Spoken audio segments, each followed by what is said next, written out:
आत्म नमस्ते my dear beautiful souls. Shiva हम ट्रिपल थी चैनल पे आप सबका बहुत बहुत स्वागत है। फ्रेंड्स, आज का हमारा ये वीडियो इस टॉपिक पे है कि लाइफ में इतने जो स्ट्रगल्स आते हैं वो रीबर्थ फ्यूरी से कैसे रिकनेक्टेड है, कैसे दोनों इंटरकनेक्टेड हैं, रीबर्थ प्लस स्ट्रगल्स। एंड इतने जो स्ट्रगल्स आते हैं उसका मेन रीजन क्या होता है और हमें उसको कैसे यूटिलाइज करना है अपने रीबर्थ प्रोसेस के साथ, राइट। सबसे पहले समझते हैं स्ट्रगल्स क्या है। फ्रेंड्स, जहाँ पे भी आपके इस 3D रियलिटी में relationship, health, money, job, career जो भी है, इसमें जहाँ सर्वाइवल इशू आ जाता है, राइट, वहीं पे वो चीजें, वो पीपल, प्लेस, सिचुएशन आपको स्ट्रगलफुल लगने लगती है। आपको कुछ खोने का, रिजेक्शन का, अबेंडनमेंट का, या ऐसी कुछ फियर आ जाती है कि सब कुछ आपके हाथ से छूट रहा है। It is called the struggle phase. और उस चीज से निकलने में आपको बहुत मेहनत करनी पड़ती है, बहुत बार बहुत चीजों को खोना पड़ता है, बहुत चीजों से बोलते हैं ना फाइट। बहुत लोग फाइट करते हैं, बहुत लोग फ्लाइट कर जाते हैं, राइट। तो ये जो स्ट्रगल है आपका, ये रीबर्थ से कैसे कनेक्ट है? अब है रीबर्थ क्या है, तो अगर हम 3D पर्सपेक्टिव से देखें तो रीबर्थ क्या होता है।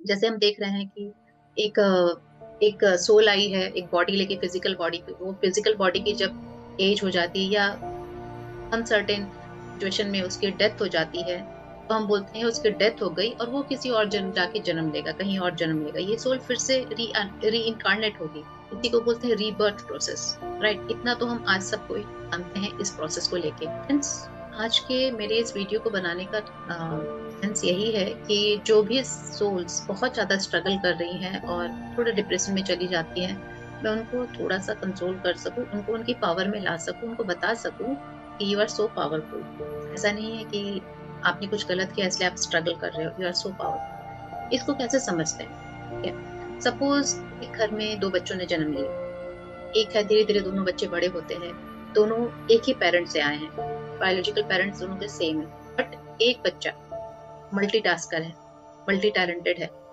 एक बच्चा बहुत पीसफुल, अपनी किसी एक चीज को लेके ही चलता है, वो बहुत ज्यादा चीजों में इन्वॉल्व नहीं होता, बिकॉज वो थोड़ा पीसफुल लाइफ मेंटेन करना चाहता है कि मैं ज्यादा प्रेशर नहीं ले सकता हूँ, ना माइंड पे ना बॉडी पे, राइट। बट वहीं दूसरा बच्चा जो है, वो माइंड बॉडी को बहुत प्रेशराइज करके और बहुत सारी चीजों में एक साथ इन्वॉल्व हो सकता है, बहुत अच्छे से टैकल भी कर सकता है। दोनों बड़े होते हैं, एक ने सपोज आफ्टर एक प्रोफेशनल करियर फील्ड चूज किया, एक ने कम प्रेशर लेना चाहता है, वो बस एक ही प्रोफेशनल करियर को उसने चूज किया, उसी में आराम से हौले हौले चल रहा है और उसने इसको कंप्लीट किया, लाइफ अपनी एंजॉय कर। कि दूसरा दूसरा बच्चा क्या होता है कि जैसे जैसे वो आगे बढ़ता है, तो उसके प्रोफेशनल करियर को चूज करने की टर्न आती है, तो वो एक साथ बहुत चीजों पे दिमाग लगाता है। जैसे उसकी हैबिट है कि वो सोचता है, ओके, मैं ग्रेजुएशन कर रहा हूँ, साथ में ये वोकेशनल कोर्स कर सकता हूँ, साथ में ये लर्निंग ले सकता हूँ, ये स्किल, लाइफ स्किल सीख सकता हूँ, साथ में ये भी सीख सकता हूँ।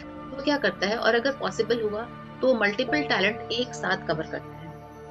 वो जो सपोज ग्रेजुएशन का 3 इयर्स का पीरियड है, तो 3 इयर्स में एक बच्चे ने सिर्फ और सिर्फ, सपोज उसने साइंस लिया, सिर्फ और सिर्फ साइंस स्टडी किया। दूसरे बच्चे ने साइंस के साथ अदर एक्टिविटीज की, उसने कुछ लाइफ स्किल्स भी सीखे, उसने कुछ वोकेशनल ट्रेनिंग कोर्सेज भी ली, और अगर सपोज साइंस पढ़ते हुए वो कॉरेस्पॉन्डेंस एमबीए कर सकता था तो उसने वो भी लिया, और भी जो भी कर सकता था, क्योंकि उसको लगता है कि मेरे पास ये जो 3 साल का समय है, 3 इयर्स का टाइम है, उसको मैं मैक्सिमम यूटिलाइज कर लूँ, मैक्सिमम टैलेंट को अपने अंदर इनबिल्ट कर लूँ, तो दैट कि 3 साल के बाद में जब मैं बाहर आऊंगा तो पूरी तरह से एक न्यू मी होगा, एक न्यू सेल्फ होगा मेरा, जो बहुत टैलेंटेड होगा, इंटेलिजेंट होगा, जिसको बहुत सारी चीजें पता होगी, और बाद के समय को फिर मैं बहुत अच्छे से यूटिलाइज कर सकूंगा और भी बहुत सारी चीजें सीख पाऊंगा। क्योंकि फर्स्ट बच्चे ने क्या सोचा था कि अभी 3 साल में एक समय में एक ही काम कर सकता हूँ, अगर ये 3 इयर्स मुझे ग्रेजुएशन के मिले हैं तो पहले मैं साइंस स्ट्रीम से ग्रेजुएट करूंगा, उसके बाद में किसी और चीज में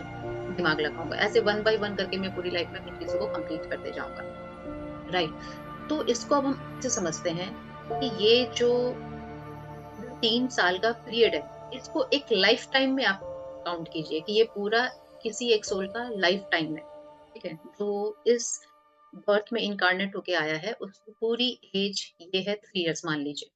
तो इस 3 इयर्स में एक बच्चे ने सिर्फ एक टैलेंट को इंक्लूड करना चाहा, उसने क्या किया, उसने अपने स्ट्रगल फील्ड को मिनिमाइज कर लिया, बहुत सेंटर्ड एंड बहुत सटल कर लिया कि ठीक है, मुझसे इससे ज्यादा नहीं होगा, मैंने बस यही करना है। ठीक। और दूसरे बच्चे ने क्या किया, उसने बोला मुझे एक लाइफ मिली है, इसमें मैं जितना मैक्सिमम अचीव कर सकूं, अपने जितने गोल क्रैक कर सकूं, उतना ज्यादा से ज्यादा ले सकूं, मैं इस लाइफ को फुल्ली यूटिलाइज करना चाहता हूँ without thinking of the pressure of struggles, challenges. तो वो सारे टैलेंट को इनबिल्ड करने में उसको फेस करने पड़ेंगे, बिकॉज वो सोल बहुत स्ट्रांग है। मे बी बहुत बार इनकारनेट होते होते वो अब अपने मल्टीपल इनकारनेशन को अब अवॉइड करना चाहती है। वो चाहती है कि मैं एक ही लाइफ टाइम में जो सोल की ग्रोथ होती है उसको मैक्सिमम करूं। राइट। यहाँ पे 3D में जो मैंने आपको बताया कंपैरिजन की लर्निंग है, एकेडमिक लर्निंग से आपको कंपेयर करते हुए बता रही हूँ, जो एकेडमिक लर्निंग है उसको आप स्पिरिचुअल लर्निंग में आप कन्वर्ट कर दीजिए। वो सोल सपोज जो सिर्फ एक ही स्ट्रीम को लेके चल रही है, बहुत आराम से चल रही है, एक फिनिश करेगी, फिर दूसरा फिनिश करेगी, फिर तीसरा फिनिश करेगी, लाइक दैट। ठीक है, 3 साल तक मीन्स इस लाइफ टाइम में उसने एक ही चीज सीखा, 3 साल लाइफ एंड। फिर जब री इनकारनेट होगा, रीबर्थ लेगा कहीं और, तब वो किसी दूसरी चीज पे काम करेगा, समझ रहे हो। और जो दूसरी सोल मल्टीपल टैलेंट को हंट कर रही है, उसने इस लाइफस्टाइल में सोल के जो इम्पोर्टेंट लेसन होते हैं, ये तो आपको पता ही कि सोल यहाँ इनकारनेट पैसे और पावर के लिए कभी नहीं होती कि मुझे पैसे कमाने हैं, मुझे ये करने। बहुत रेयर सोल्स होती हैं जो अपने पैसे और पावर की डिजायर्स उनकी रह जाती है, और सिर्फ डिजायर्स के लिए सोल नहीं आती, उनके कुछ कुछ कर्माज और उनकी वाइब्रेशन थोड़ी लो ही होती है, तभी तो डिजायर होती है ना, सिंपल थिंग। हमारी डिजायर पैसे और पावर के लिए कब होगी? अब आप जब सब स्पिरिचुअल फील्ड में है तो आप इस चीज को बेटर समझ सकते हैं कि जैसे जैसे हमारी डायमेंशंस अप होती है, हमारी चेतना हाई होती है, हमारी ये डिजायर्स एक्सट्रीम पैसे और पावर के लिए थोड़ा थोड़ा कम हो जाता है, और धीरे धीरे करते हुए एकदम खत्म हो जाता है। हम जानते हैं पैसे और पावर हमारे जीने के लिए जरूरी है, बट इसी के पीछे हमें नहीं भागना है। जो सोल पैसे और पावर के लिए आती है, ऑफकोर्स वो लो वाइब्रेशन में है, अभी उनकी डायमेंशंस उतनी हाई नहीं हुई है। सोल मल्टीपल टैलेंट को इनबिल्ड करने के लिए आती है। मल्टीपल टैलेंट मतलब मल्टीपल चैलेंजेस।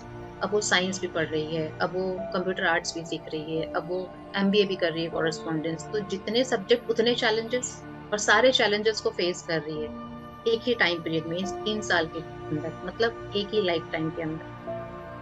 मतलब उसने इतना करेज अपना बिफोर बर्थ, सोल का इतना स्ट्रेंथ बढ़ चुका है, इतनी डायमेंशन उसकी अप हो चुकी है, चेतना इतनी हाई हो चुकी है, वो अपने इस लाइफ टाइम को वेस्ट नहीं करना चाहता, इस लाइफ टाइम को मैक्सिमम यूटिलाइज करना चाहता है। नाउ अब ये जो आपने स्ट्रीम देखे, वो साइंस, एमबीए एंड और वोकेशनल ट्रेनिंग्स जो भी होती है, इनको सोल के एक्सपीरियंसेस से रिप्लेस कर दीजिए। वो सोल हर बार एक एक एक एक करके लेने से अच्छा समझ रही है कि इस लाइफ में मैक्सिमम चीजों को अचीव करूं, लाइक फॉरगिवनेस, अनकंडीशनल लव, अपने ईगो को शैटर करना, राइट, अपने फियर से ऊपर उठना।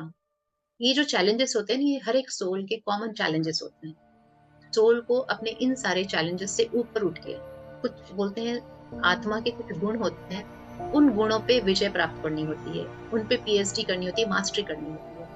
तो वो सारे सोल्स क्या करते हैं, वो सोल्स जो मल्टीपल टैलेंट के लिए आई है, वो मल्टीपल लेसन्स एक साथ लेके आती है।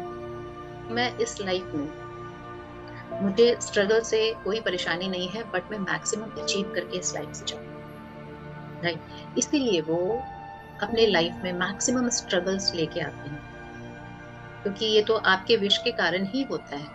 2 बच्चे थे, एक ने चूज किया कि नहीं मैं एक ही टैलेंट को ग्रो करूंगा, एक ने चूज किया मल्टीपल टैलेंट को ग्रो करूंगा। तो that means you have the free will before taking birth, before any incarnation. आपके पास अपनी फ्री विल होती है, अपनी चॉइस होती है कि आप कितना ज्यादा सीखना चाहते हैं इस लाइफ टाइम में। तो जितना ज्यादा आप सीखना चाहते हैं, उतनी स्ट्रगल स्ट्रांग होती है। बट वो सोल, बोलते हैं ना, कभी कभी आपने अगल बगल देखा होगा, कोई कोई सोल मल्टीपल स्ट्रगल्स फेस करते हुए भी एकदम स्ट्रांग रहती है। तो रहती है क्योंकि वो सोल ऑलरेडी बहुत स्ट्रांग है, बहुत इनकारनेशन के बाद उसने अपनी डायमेंशंस बर्थ से पहले ही बहुत हाई कर ली, उसमें उतनी स्ट्रेंथ है और उतनी इंटेलिजेंस भी है, स्पिरिचुअल विजडम भी थी, तभी उसने ये लाइफ अपनी डिजाइन की है विद मल्टीपल स्ट्रगल्स। अब आप एक चीज अब इसमें सोचो कि रीबर्थ कैसे इसमें ऐड होता है। वो स्ट्रगल चूज किया, वो समझ में आ गया, ठीक है। स्ट्रगल मैक्सिमम चूज करने के क्या फायदे हैं, वो भी थोड़ा बहुत समझ में आ गया। अब इसमें रीबर्थ प्रोसेस कैसे ऐड होता है, अब देखिए वो जो बच्चा था उसने सिर्फ एक स्ट्रीम चूज किया इस 3 साल के लाइफ टाइम में, इस वन लाइफ में उसने सिर्फ उसी स्ट्रीम को रीड किया, उसी स्ट्रीम से रिलेटेड स्ट्रगल किया, उसके बाद उसकी डेथ हो गई और फिर वो आगे जाता है। मतलब उस कोर्स को खत्म करना मतलब एक तरह से डेथ होना, उस कोर्स को उसने बिल्ड कर लिया मतलब डेथ। अब वो उसकी नई जब लाइफ स्टार्ट होती है 3 साल के बाद, जो न्यू लाइफ उसकी स्टार्ट होगी, गेटिंग माई पॉइंट, उसमें वो डिसाइड करेगा कि उसी चीज को कंटिन्यू करना है, उस स्किल को, या एक नया स्किल लेना है, एक नई जर्नी, एक नया लेसन लर्न करना है। राइट, समझ रहे हो? दैट मीन्स एक बर्थ खत्म हुआ, फिर से नई रिबर्थ स्टार्ट हुई, नई टाइम फ्रेम, नई टाइमलाइन स्टार्ट हुई, उसमें वो डिसाइड करेगा क्या हुआ। दैट मीन्स क्या हुआ कि बर्थ एंड रिबर्थ। और वो जो दूसरा बंदा है जिसने मल्टीपल टैलेंट लिया, उसके इस बर्थ में उसने मल्टीपल चीजें सीखी।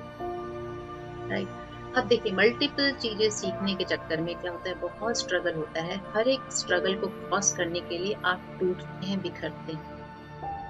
ये जो टूटना बिखरना होता है ना, ये रिबर्थिंग प्रोसेस होती है।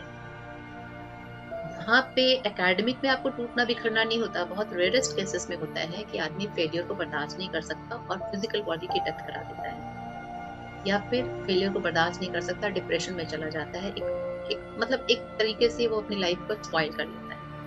बट वहां पे क्या है कि जब आप मल्टीपल स्ट्रगल लेके आते हो, हर एक चैलेंज के साथ, हर एक स्ट्रगल के साथ, और आत्मा के हर एक गुण को मास्टर करने के लिए, हर एक फियर, ये जो नेगेटिव इमोशंस होते हैं, इनसे ऊपर उठने के लिए बहुत स्ट्रॉन्ग चैलेंजेस आते हैं माय डियर सोल्स। सिंपल नहीं होते। अगर आपको फियर को कनकर करना है तो इतने ज्यादा एक्सट्रीम चैलेंजेस आते हैं आपके कि लगेगा जैसे आपकी डेथ ही हो गई। फिजिकल बॉडी की डेथ मतलब आप डिप्रेशन में चले जाते हो, इमोशनल बॉडी की डेथ मतलब आप इतनी एंजाइटी में रहने लगते हो, मतलब इमोशनल, फिजिकल, मेंटल, तीनों लेवल पे आपकी डेथ होती है। मतलब इतने शैटर्ड हो जाते हो कि आप बिस्तर पे आ जाते हो। क्योंकि 3D वर्ल्ड को कनकर करना उतना टफ नहीं होता, बट सोल लेवल की जो विजय हासिल करनी होती है ना आपको सब चीजों पे, वो बहुत टफ होती है। डार्क नाइट ऑफ सोल से गुजरना पड़ता है। तो जिस सोल ने सपोज 3 चीजों में महारत हासिल करने आया, फियर पे कंकर करने आया है, फॉरगिवनेस मास्टरी करने आया है, अनकंडीशनल लव लर्न करने आया है, इन तीनों के जो चैलेंजेस आएंगे ना, वो किसी से कम नहीं होंगे। जैसे जैसे आप इन चैलेंजेस को कवर करने के एकदम नजदीक आ जाओगे ना, एकदम पिक पॉइंट पे, वहां पे एक बार आपकी डेथ होगी। समझ रहे हो? वहां पे आपकी डेथ होगी, फिर से जो आप रिबर्थ लोगे, तब आपको पता चलेगा कि नाउ यू आर फियरलेस। जब आप अपने अनकंडीशनल लव को अचीव करने की जर्नी पे आगे बढ़ोगे उसी लाइफ में, तो फिर से आपकी एक डेथ होगी, डार्क नाइट ऑफ सोल आएगी, वहां पे आपकी डेथ होगी। फिर से जब आप रिबर्थ लोगे तो आपको फील होगा कि जिन लोगों ने भी आपके साथ गलत किया, सब तो सोल लेवल पे अपने अपने कैरेक्टर प्ले कर रहे थे। Now you have to live in the unconditional love. एक नया रिबर्थ होगा। राइट, वैसे ही फॉरगिवनेस अगर आप लर्न करने आए हो तो आपके साथ इतनी चीटिंग, इतने बिट्रेयल्स, इतने ज्यादा ड्रामास होंगे कि आपकी बार बार डेथ होगी। क्योंकि हमेशा देखना, डेथ के बाद एक नया लर्निंग आता है, नया लेसन आता है। ये डिपेंड करता है फ्रेंड्स, हम एक लाइफ में बार बार डेथ लेके, रिबर्थ लेके अपनी उस चीजों को कंप्लीट कर ले, या हम इसी लाइफ में सिर्फ और सिर्फ फियर पे काम करें, डेथ हो, फिर से नेक्स्ट रिबर्थ, री इनकारनेट हो, और फिर किसी और लेसन पे काम करें। समझ रहे हो? जितने स्ट्रगल्स, जितनी लर्निंग्स, डिफरेंट लर्निंग्स आप लेके आते हो, उतनी बार आपकी रिबर्थ होती है। ये रिबर्थ होने का प्रोसेस इजी नहीं होता है फ्रेंड, तभी जाके मास्टरी होती है। जब रिबर्थ होता है तभी मास्टरी होती है। मतलब एक चीज आपके ऑरा से, आपके पूरे सिस्टम से, सेल्यूलर सिस्टम से कंप्लीटली वॉश आउट हो गई, उसकी डेथ होती है। उन एनर्जीज की एक तरह से डेथ होती है, आपके चेतना हाई होती है, तब कहते हैं कि यू बिकम द मास्टर। आपने उस इमोशंस को मास्टर कर ली, आपने फियर को मास्टर कर ली। Now you are fearless, now you have trust and faith, वो एलिमेंट आपने अचीव कर लिया। ये सिंपल सी चीज थी, स्ट्रगल्स इंटरकनेक्टेड टू रिबर्थ। आप एक लाइफ में मल्टीपल रिबर्थ्स ले सकते हैं। राइट, तो ऐसा नहीं है कि जैसे सिंपली क्या होता है कि लोग बोलते हैं कि इतने स्ट्रगल्स इसकी लाइफ में, हैवी पास्ट लाइफ कर्मा होंगे, अपना किया हुआ भुगत रहा है, this and that, but it's not actually that. अब आप सोचिए, वो एक बच्चा जिसने सिर्फ सिंगल एक स्ट्रीम चूज किया कि बस मैं इसी को आराम से पढ़ूंगा, जब इसको कंप्लीट कर लूंगा देन आई विल थिंक कि मुझे दूसरा लेसन लेना है, किसी को कंटिन्यू करना है। बट एक और बच्चा जिसने सोचा कि नहीं, 3 साल का मुझे पीरियड मिला है, I will achieve maximum, I will cover maximum. तो उसके लिए उसको कितनी मेहनत करनी पड़ी, डिफरेंट डिफरेंट स्ट्रीम के लिए कितने बार उसको मर के फिर से जीना पड़ा। समझ रहे हो? तो इसीलिए बोलते हैं कि एक लाइफ में अगर आपके मल्टीपल रीबर्थ हो रहे हैं तो यू आर लकी।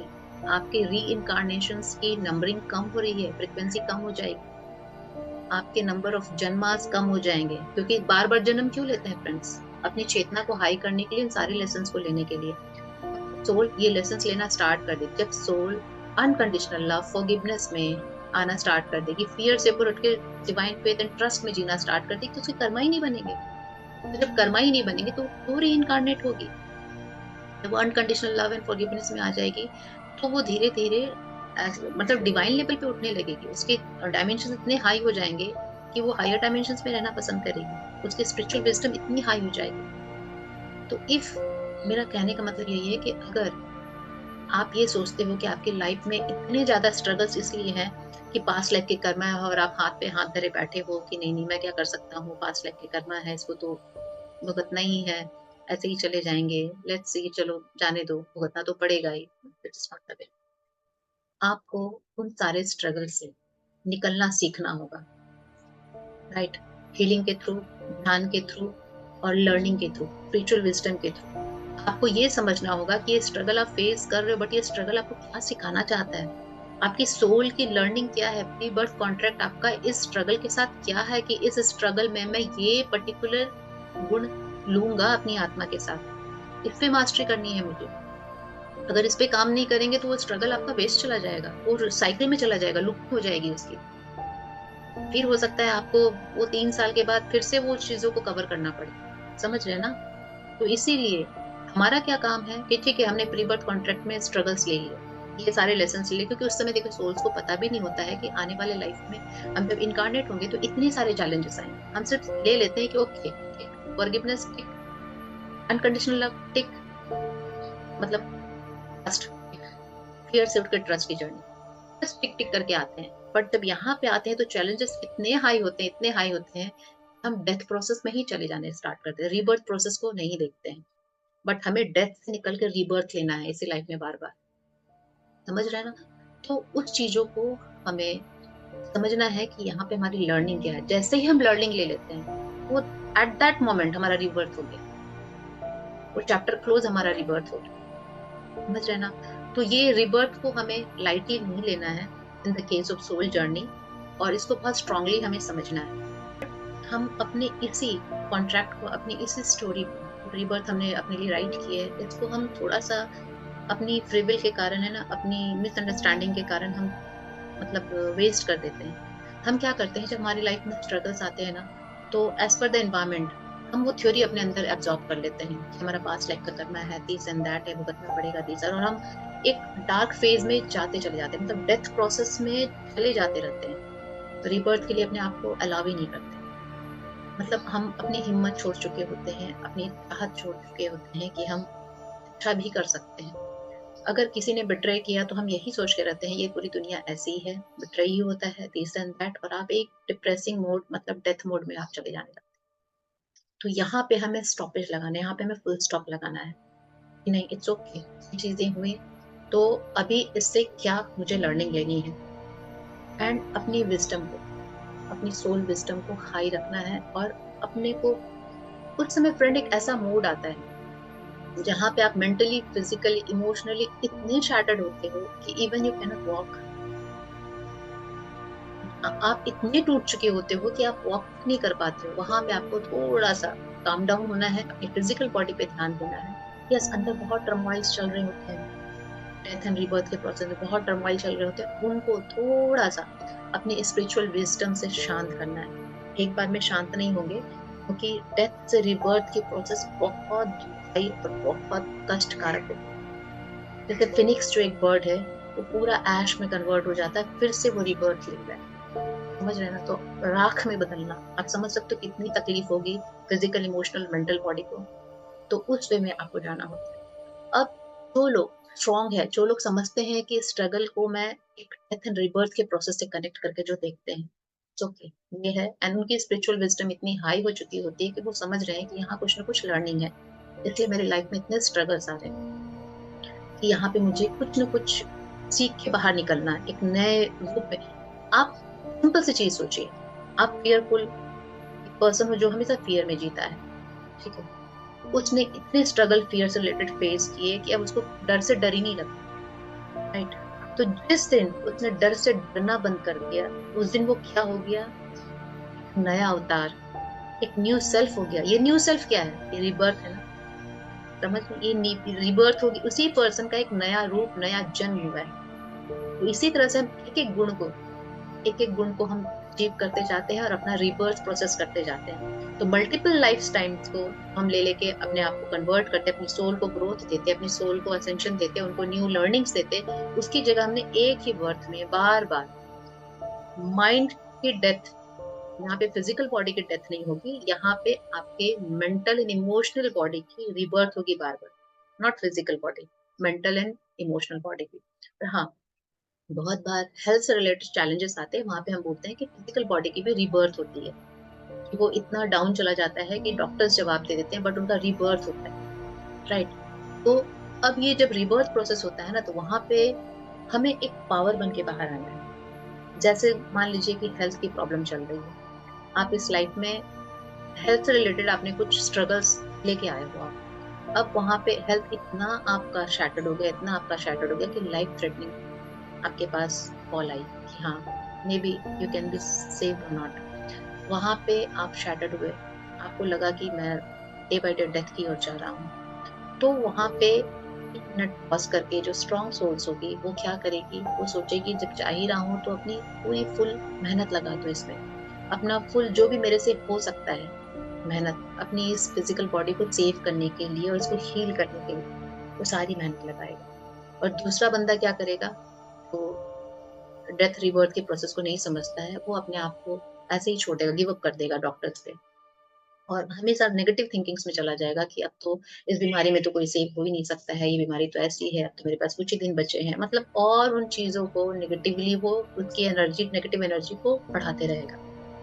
तो यहाँ पे इसने, दोनों में से जिसने भी डेथ के लास्ट स्टेज को टच करके रिबर्थ की रिंग को बेल कर दिया, मतलब रिबर्थ का एक बेल है, उसको उसने नॉक कर दिया, तो आप समझते हो क्या होंगे? वो जो भी बंदा रिबर्थ प्रोसेस को अलाउ कर देता है, वो एक नया वर्जन बन के बाहर आता है, फ्रेश। और वो इस टाइप से इतना पावरफुल बन के आएगा, जो सारी दुनिया के लिए एक लाइट वर्कर होगा। वो बताएगा कि इस डिजीज में भी ऐसे हो सकता है, और अपना एक्सपीरियंस शेयर करके एक आइडल पर्सन हो जाएगा कि कैसे इतनी क्रॉनिक डिजीज में भी आदमी इतना हिम्मत कैसे रख सकता है, इतनी स्ट्रेंथ के साथ कैसे बाहर आ सकता है, और कैसे इसका इतना ट्रांसफॉर्मेशन हो सकता है। तो सभी को आप देखोगे कि जो लाइफ टेकिंग डिजीज से जो लोग सही होके आते हैं, उनको लोग यही बोलते हैं ना, दोबारा जन्म हुआ है आपका। फिजिकल बॉडी की डेथ नहीं हुई थी, तो उसकी हिम्मत की दोबारा जन्म हुई। उसने उन चीजों से फाइट करना सीखा, अपने उस फियर से वो ऊपर उठ के आया। उसने अपने फियर को हराया है, वो उसका नया जन्म हुआ है। तो इसी तरह से अगर आपके रिलेशनशिप में इश्यूज आती है, तो आप हमेशा कार्मिक पर्सन्स को या उनको आप उनके बारे में सोच के अपने आप को डिप्रेशन में डालने से बेटर है कि स्ट्रॉन्ग सोल्स होती है, उनको ये करना चाहिए कि उनको सोचना चाहिए कि इट्स ओके, ये कुछ लेसन्स हैं, ओके, हो सकता है past life Karma, it's obvious, सबके रहते हैं, मेरे भी थे काम, इट्स ओके। तो वहां से वो लर्निंग भी लेती है कि मेरी कहाँ मिस्टेक थी, मुझे कहाँ रिस्पॉन्ड करना चाहिए था, कहाँ रिएक्ट करना चाहिए था। वो अपनी सारी लेसन्स को लेते हैं, वहां पे सामने वाले पर्सन ने क्या किया, उसके डीप थिंकिंग में जाने के बजाय वो ये सोचते हैं कि मैं कहाँ कहाँ क्या सही कर सकता था, या मैंने कहाँ कहाँ गलत किया, और इसके क्या क्या लेसन्स हैं, तो मुझे पकड़ के रखने हैं, so दैट कि मैं अपने आगे के लाइफ में इसको रिपीट ना करूं। समझ रहे हैं? तो वो उन चीजों को लेके, जब उसकी डार्क नाइट ऑफ सोल, जब डेथ पीरियड चल रही थी, जब रिलेशनशिप में डेथ पीरियड चल रही थी, तब वो उस डिप्रेसिंग मोड में जाते हुए भी उसने अपनी स्पिरिचुअल विजडम से अपने आप को उस रिबर्थ प्रोसेस के लिए अलाउ किया। और जब वो बाहर आया तो वो सबके लिए एक वही लाइट वर्कर बन के आया, सबके लिए एक आइडल बन के आया कि इस सिचुएशन में भी कैसे कोई इतना ग्रो कर सकता है आगे बाहर। वो कैसे नहीं टूटा, कैसे उसकी कंप्लीटली डेथ नहीं हो गई, मतलब उसको फिर री होना पड़ेगा। लेकिन नहीं, उसने वहां पे भी अपने इमोशनल और मेंटल बॉडी की डेथ करके उसको rebirth process the, not physical body. इस टाइप से रिबर्थ लाया कि एक न्यू सेल्फ बन के आए और पूरे सब तरफ के लोगों के लिए एक लेसन लेके आए। खुद तो लर्न किया ही, और उस लेसन को वो चारों तरफ स्प्रेड भी कर सकते हैं। डियर फ्रेंड्स, यूनिवर्स हमें डेथ के बाद रिबर्थ की अपॉर्चुनिटी जरूर देता है, बट अगर हम डेथ पीरियड में ही लंबा चलते जाएंगे तो शायद हम जो इस लाइफ में मल्टीपल सोल वर्च्यूज को अचीव करने आया वो नहीं कर पाएंगे। तो इसके लिए बहुत जरूरी है, एक सबसे इम्पोर्टेंट टूल होता है स्पिरिचुअल विजडम। स्पिरिचुअल विजडम तब आपकी डेथ प्रोसेस स्टार्ट हो रही है, मतलब स्ट्रगल्स हाई पिक पे है। Please don't ignore your spiritual wisdom, your dhyana, your universal connection, your divine connection. वही होता है जो आपको आपके सोल कॉन्ट्रैक्ट की याद दिलाता है कि no, you are here not to die, but आप एक रिबर्थ प्रोसेस के लिए यहाँ पे आए हो जो आपको लेना ही होगा, और आप लेके रहोगे उनकी हेल्प से। जो कंप्लीट greedy पीपल हैं फ्रेंड्स, वो हमेशा बोलेंगे बुरे कर्मा था वो भुगत रहा है। बट जो 5 पीपल हैं फ्रेंड्स, उनको पता है कि सोल बहुत स्ट्रांग है। पर मैं यही बोलूंगी, 50 पर्सपेक्टिव से सोचिए, स्पिरिचुअल विजडम से सोचिए कि ये कर्मा में भी हो सकते हैं। बट बहुत बार ऐसा होता है कि सोल अपनी लर्निंग के लिए ऐसे स्टोरीज लेके आती है, समझ रहे हैं ना, कि उनको वो लर्निंग लेनी होती है, कुछ एक्सपीरियंस करना होता है। और जो भी सोल इतनी स्ट्रांग है और बार बार रिबर्थ ले रही है एक ही लाइफ में फ्रेंड्स, आप ये देखना, मैक्सिमम सोल्स जिनकी लाइफ बहुत स्ट्रगलफुल रही है, बहुत रिबर्थ प्रोसेस से होकर गुजरी है, dark night of souls process से होकर गुजरी है, दे बिकम मास्टर। वो एक लाइट वर्कर ऐसे बन के आए हैं, उन्होंने इतना कुछ एक्सपीरियंस किया है कि वो अब सबको गाइड कर रहे हैं, काउंसलिंग कर रहे हैं, वो बहुत लोगों की हेल्प कर रहे हैं, because they are chosen ones. जिस भी सोल में इतनी स्ट्रेंथ है, इतनी विजडम है कि उस डेथ प्रोसेस को कवर करते हुए रीबर्थ ले। डेथ तो सबकी होगी, बट जो रिबर्थ में टैप इन करते हैं बार बार, वो आसान नहीं होती, वो सोल्स बहुत सिंपल नहीं होती। ठीक है, आइदर वो ओल्ड सोल होती है या मास्टर सोल्स होती है, और वो चूजन वंस होती है, उनकी डिवाइन भी हेल्प करते हैं, हर स्टेप पे उनकी हेल्प करते हैं। इसीलिए बहुत लोगों को लगता है कि ये बंदा स्ट्रगल क्यों फेस कर रहा है, जरूर इसके कर्मा ठीक नहीं होंगे तभी इसको डिवाइन हेल्प नहीं मिल रही है, मेरी लाइफ तो इतनी बुरी नहीं चल रही है, सिंपल चल रही है। ऐसा है कि उस बंदे ने, उसकी सोल की उतनी पावर नहीं है, उसने सिंपल एक लेसन लिया है, और जिस सोल ने बहुत स्ट्रगल कर रही है उसकी बहुत हाई पावर है, और डिवाइन इसलिए उसकी हेल्प नहीं कर रहा है क्योंकि डिवाइन चाहता है कि ये बंदा डेथ प्रोसेस से गुजर के एक फ्रेश न्यू अवतार लेके आए और रिबर्थ ले। क्योंकि जब डिवाइन हेल्प करेंगे फ्रेंड्स, तो आपका रिबर्थ प्रोसेस उस इंटेलिजेंस, उस विजडम के साथ नहीं होगा जो आप अपने थ्रू जाओगे। बट हाँ, अगर डिवाइन से कनेक्शन है तभी तो आप डेथ से निकल कर रिबर्थ तक जा रहे हो। बस तो डिवाइन से कनेक्शन आपको बनाए रखना है, क्योंकि अगर आपकी लाइफ में स्ट्रगल चल रहे हैं फ्रेंड्स, तो never blame your divine for that. आप बहुत हाई जर्नी पे हो, हाई स्पिरिचुअल जर्नी पे हो, जहाँ पे हो सकता है आप स्वयं में ही सेल्फ रियलाइज करके अपनी ही लाइफ को बहुत ग्रो कर दो, मल्टीपल इनकारनेशन को सेव कर लो। सेकंड हैंड ये भी हो सकता है कि आप एक मास्टर सोल हो, मास्टर बनने आए हो, लाइफ के इस मोमेंट को मल्टीपल रिबर्थ से होके प्रोसेस करा रहा है, और बाद में वो इसी अपने एक्सपीरियंस को शेयर करेगा लोगों में। तो ये चीजें एप्लीकेबल हो सकती हैं, और जो सोल स्पिरिचुअल विजडम में रहती है, डिवाइन कनेक्शन में रहती है, उनके लिए बार बार birth and rebirth process tough नहीं होता है। थोड़े टाइम के लिए होता है, ड्यूरेशन बहुत शॉर्ट होते हैं, बट इजिली वो उससे निकल जाते हैं और एक रिबर्थ लेके एक फ्रेश मी में आते हैं। तो फ्रेंड्स, मैं आप लोग से यही कहना चाहूंगी, अपने स्ट्रगल से कॉम्प्रोमाइज मत कीजिए, अपने स्ट्रगल को फेस कीजिए, फ्लाइट मत कीजिए, फाइट कीजिए, एंड उससे एक रिबर्थ, एक फिनिक्स बन के बाहर आइए, ना कि डिप्रेस होके। आप टूट के बाहर मत आइए, एक फ्रेश और फिनिक्स बन के, एक पावर बन के बाहर आइए, एक बोलते हैं ना, फ्लेम बन के बाहर आइए जो सबको रोशनी दे सके। क्योंकि आपने ये लाइफ चूज़ की है बहुत मेहनत के बाद। बहुत सारी ताना बाना बुनना पड़ता है फ्रेंड एक लाइफ की स्टोरी लिखने के लिए आफ्टर डेथ, फिज़िकल डेथ। तो ईज़ी नहीं होता है। तो यहाँ पे बस एक ही चीज़ आपको करनी है, ऑलवेज़ डिवाइन से कनेक्शन बना के रखिए, ध्यान साधना करते रहिए और ये स्ट्रगल्स अपने आप कवर हो जाएँगे। एंड इल्यूज़न्स में मत रहिए। इल्यूज़न्स मतलब 3D टॉक। 3D टॉक होती है वो नहीं, क्योंकि अपनी सेल्फ पावर में रहिए। अपनी सोल की पावर, सोल की स्ट्रेंथ पहचानिए कि more struggles I have, more number of rebirth opportunities I have. मैं उतनी ही रीबर्थ अपॉर्च्युनिटीज़ को गेन कर सकता हूँ बार-बार एक-एक चीज़ों में डेथ एंड रीबर्थ लेके। राइट। फ्रेंड्स, ये था बहुत कोशिश की मैंने कि इस स्ट्रगल्स और रीबर्थ को मैं समझा सकूँ। आई होप मैं समझा पाई हूँ, क्योंकि टॉपिक बहुत टफ एंड बहुत इंटेंस था, but I tried my best. Thank you so much. मिलते हैं नेक्स्ट वीडियो में, तब तक के लिए नमस्ते।